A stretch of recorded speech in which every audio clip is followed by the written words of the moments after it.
araw sa inyong lahat. Ako po si Teacher Josie ang magkukwento sa inyo tungkol sa Dalaylis Journey. Sa isang maliit na bayan na napapaligiran ng mga burol at hindi ang parang, may isang simpleng manlalaro na nagngangalang Barnabe. Ito po si Barnabe. Hindi siya mayaman o kilala, ngunit may busilak siyang puso at kakaibang galing sa paglalaro ng barya. Araw-araw siyang nagtatanghal sa plaza ng bayan, nagpapasaya sa mga tao at sa kanyang mga pagtatanghal. Isang araw, narinig ni Barnabe ang tungkol sa kanilang malaking monasteryo na malapit sa kanila. Ito yung monasteryo kung saan ang mga monghe ay nag-alay ng kanilang buhay sa paglilingkod sa Diyos at sa mahal na Birhen Maria. Napupo siya at nagpasya siyang bumisita sa banal na lugar na iyon. Ang monasteryo ay isang kamanghamanghang gusali, puno ng mga toreng matayog at mga makukulay na bintana na may dibuhong naglalarawan ng buhay ni Kristo. Ito po. At na mahal na Birhen, nakadama si Barnabe na matinding paggalang habang naglalakad sa mga sagradong pasilyo nito. Ang mga monghe ay mabait at malugod siyang tinanggap.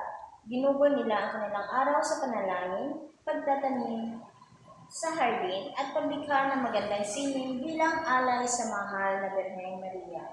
Pinanood ni Barnabe ang mga monghe na may paghanga na may naramdamang kakulangan.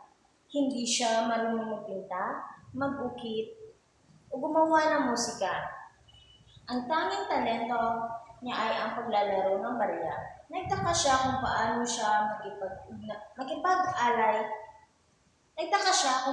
siya makapag-alay ng isang bagay na karapat-dapat sa mga gabi. Habang natutulog si Barnabe, ay mayroon siyang isang panaginip. Ang kanyang panaginip ay nagpakita ang mahal na Birhen sa kanya. Nagliliwanag ng banayad, ngumiti siya kay Barnabe at nagsalita na may pagmamahal at habag.